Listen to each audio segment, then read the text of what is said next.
ہاشمی، آپ مجھے میرے فیس بک اور یوٹیوب چینل کے اوپر دیکھ رہے ہیں۔ پاکستان کے لیے اولمپکس میں گولڈ میڈل سیکیور کرنے والے ارشد ندیم جو ہیں وہ لاہور ایئرپورٹ پر رات کو 2 بجے تقریباً جو ہے وہ لینڈ کرتے ہیں۔ ان کے طیارے کو واٹر کینن سلوٹ پیش کیا گیا۔ وہاں پر ایک بہت بڑا نمبر لوگوں کا اتنی جو ہے وہ لیٹ نائٹ بھی موجود تھا ان کا ویلکم کرنے کے لیے۔ ان کی جو بس ہے وہ وہاں پر تھی۔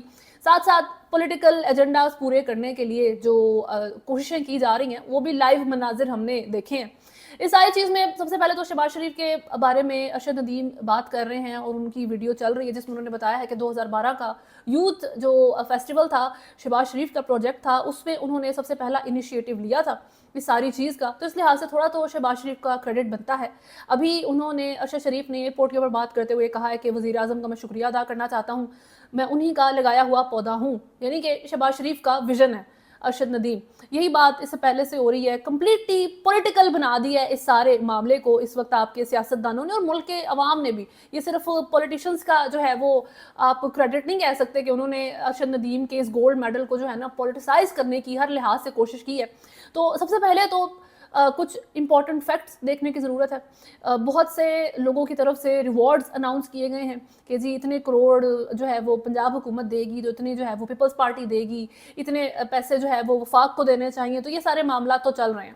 لیکن وہی بات کہ رسیت ضرور جو ہے نا مینشن کر دیں ارشد ندیم کہ جی کتنی چیزیں ان کو ملی تھیں، کتنی جو ہے وہ اس وقت صرف لوگوں نے اپنے آپ کو نیوز میں لانے کے لیے نام استعمال کر لیا ہے، لیکن ساتھ ساتھ جو ٹیکس اناؤنس کیا ہے کہ جی اتنا 15% ٹیکس لگے گا اور یہ ساری چیز جو ایف بی آئی کی طرف سے اناؤنس کی گئی ہے۔ دیکھیں اس بندے نے آپ کے ملک کے اندر ہی واپس آنا تھا، تو آنے دیں اس کو، پہلے یہ سارے ریوارڈز ملنے تو دیں اس سے پہلے کہ آپ اس کے اوپر ٹیکس پرسنٹیج بتائیں۔ اور یہاں پر رہنے والے خاص طور پہ ایک غریب اور ایک شریف بندے کو تو آپ نے اس سے ٹیکس لینا ہی لینا ہوتا ہے، تو تھوڑا سا صبر بھی کیا جا سکتا تھا کہ ایک بندے نے ابھی لینڈ نہیں کیا تو یہ گورنمنٹ جو ہے بتا رہی ہے کہ جی اتنے پیسے اگر ہم دیں گے تو اس میں سے اتنا ٹیکس بھی ہم نے کاٹ لینا ہے۔ لیکن یہ تو چلیں آپ چھوڑ دیں نا بات، اتنی بڑی تو یہ بات نہیں ہے، اس سے بھی زیادہ امپورٹنٹ چیزیں ہیں کہ پی ایم ایل این کا کتنا کریڈٹ ہے ارشد ندیم کی ون کے اندر، یا پی ٹی آئی کا، عمران خان کا کتنا کریڈٹ ہے، کسی بھی پارٹی کا کتنا کریڈٹ ہے۔ تو یہ انڈرسٹینڈ کر لیں کہ ارشد ندیم کی اس سکسیس میں کسی بھی پولیٹیکل پارٹی کا کوئی کردار نہیں ہے۔ اس میں اگر کردار ہے تو خود اس ایتھلیٹ کا ہے، اس کی فیملی کا ہے، جس ایریا سے بلانگ کرتا ہے اس کے لوگوں کا ہے، جس نے اس کے اوپر ٹرسٹ کیا۔ پھر جس بندے کو پاکستان کی عوام میں ان کا پتہ لگتا گیا اولمپکس کے جب وہ گولڈ میڈل کا میچ ہونے لگا تھا، اس وقت پاکستان کی عوام نے سپورٹ کیا، دیٹس اٹ، یہاں تک آپ کی سپورٹ رک جاتی ہے۔ پولیٹیشنز کا اس ساری چیز میں کوئی رول نہیں ہے، چاہے وہ کوئی بھی پارٹی ہو۔ پی ایم ایل این جو اپنا بیچ میں جگہ بنانے کی کوشش کر رہی ہے، وہ بیانات ان سے لے رہی ہے، اور آپ دیکھ سکتے ہیں کہ ارشد ندیم کے ہاتھ میں جو ہے وہ پیپر بھی پکڑا رہے ہیں کہ شاید یہ پڑھ کے بتانا ہے جی آپ نے یہ ہمارے لیے آپ نے اچھی اچھی باتیں کرنی ہیں۔ تو یہ کریڈٹ پی ایم ایل این کا تو شاید ہو سکتا ہے، لیکن یہ کریڈٹ پی ڈی ایم کا نہیں ہے، اس اتحادی حکومت کا یہ کریڈٹ نہیں ہے۔ کوئی یوتھ فیسٹیول تو کوئی پروجیکٹ جو شہباز شریف نے as the chief minister of Punjab چلائے تھے، وہ پرائم منسٹر آف پنجاب بن کے سارے انہوں نے جو ہے نا وہ پانی میں بہا دیے ہیں۔ کیونکہ جس طریقے سے آپ گورنمنٹ میں آئے ہیں، جس طریقے سے شہباز شریف جن کی ایک ورتھ ہوا کرتی تھی، رسپیکٹ ہوا کرتی تھی، آئی ریممبر کہ کراچی کے لوگ کہتے تھے کہ شہباز شریف کو ہمارا آپ چیف منسٹر بنا دیں، کہ جس طریقے سے پنجاب کو ریوائیو یہ کر رہے ہیں، جس طریقے سے پنجاب کو لاہور کو سنبھالتے ہیں، تو ہمارا بھی شاید جو ہے نا سندھ تھوڑا سا بچ جائے۔ تو ایسی باتیں شہباز شریف کے بارے میں کی جاتی تھیں، چائنا کرتا تھا، ایک ورتھ تھی، رسپیکٹ تھی۔ لیکن جب سے آپ نے یہ پی ڈی ایم کے طریقے سے رجیم چینج کے سارے ڈرامے کے اندر اپنی حکومت لینے کے چکر میں، صرف اس لیے کہ آپ کو پاور مل جائے، آپ پرائم منسٹر کی پوزیشن سیکیور کر لیں، تو شہباز شریف نے اپنے چیف منسٹر کے ہوتے ہوئے کہ سارے جو انہوں نے جھنڈے گاڑے تھے، جو ایکچوئل میں پازیٹیو تھی چیزیں، جو انہوں نے اچیومنٹس کی تھیں، جس سے عوام ان کو پسند کرتی تھی، پیار کرتی تھی ان سے، وہ انہوں نے ساری ضائع کر دی ہیں، ملٹی پلائڈ بائی 0 کر دی ہیں۔ تو یہ ارشد ندیم کا کریڈٹ یوتھ فیسٹیول کا ہو سکتا ہے، جب شہباز شریف چیف منسٹر کسی زمانے میں ہوا کرتے تھے، وہ اب آپ نہیں ہیں، وہ آپ نے زمانہ بالکل ہی ختم کر دیا ہے، لوگوں کے دل میں وہ جذبات آپ کے لیے نہیں رہ گئے ہیں۔ آپ نے پی ڈی ایم 1 میں انتہائی پبلک بیک لیش کے باوجود پرائم منسٹر کی پوزیشن کو سیکیور کیا۔ کوئی فرق نہیں پڑا آپ لوگوں کو اس وقت کہ جی عوام جو ہے وہ دکھی ہے، عوام کیا ریئیکٹ کرے گی۔ پیپلز پارٹی زرداری اس وقت جو ہے وہ تھوڑا سا، وہی سیاستدان تو وہ ہے نا، بھٹو سے زیادہ میرا خیال ہے زرداری بلڈ کے اندر سیاست موجود ہے، تو انہوں نے تو تھوڑی سی پولیٹیکل سینس دکھا دی کہ فرنٹ پہ آنا انہوں نے اوائڈ کیا، پی ڈی ایم 1 میں بھی اور پی ڈی ایم 2 میں بھی وہ اس طریقے سے فرنٹ پہ آئے ہیں کہ پی ایم ایل این کو ہی انہوں نے فرنٹ پہ رکھا ہوا ہے۔ صحیح ہے کہ اگر کوئی جو ہے وہ ڈیمیج آئے گا تو ڈائریکٹ پی ایم ایل این کے اوپر ہی آئے گا. اور دوسرے پی ڈی ایم 2 میں بھی شہباز شریف حکومت میں آئے ہیں, کتنی بیک لیش کے بعد آئے ہیں. آپ کا سپریم کورٹ نے جو ہے ریزرو سیٹس کا فیصلہ دیا ہوا ہے, آپ کی ساری کریڈیبلٹی جو ہے وہ زمین کے اندر جا کے گرتی ہے اس ڈیسیجن کے بعد. اور خاص طور پہ آپ جتنے مرضی کیسز کر لیں, منصور علی شاہ جو کہ next chief justice of Pakistan ہے, ان کی طرف سے یہ بات کر دی گئی ہے کہ یہ ایک امپورٹنٹ چیز ہے کہ سپریم کورٹ کا ورڈکٹ امپلیمنٹ ہوگا. یہ کوئی فیور نہیں ہے, یہ آپ کا قانون ہے, یہ لا ہے. ملک آپ کا جو ہے وہ بالکل ہی ڈسمینٹل ہو جائے گا, آپ کولیپس کر جائیں گے اگر آپ سپریم کورٹ کے ورڈکٹس کو امپلیمنٹ نہیں کریں گے. اور سب سے امپورٹنٹ اس وقت سپریم کورٹ کا جو ورڈکٹ ہے جو امپلیمنٹ کرنے کا سوچ کے بھی اس حکومت کی جان جاتی ہے, وہ ہے جی ریزروڈ سیٹس کا معاملہ, جو کہ پاکستان تحریک انصاف کے حق میں فیصلہ گیا. تو یہ معاملات ہے جی.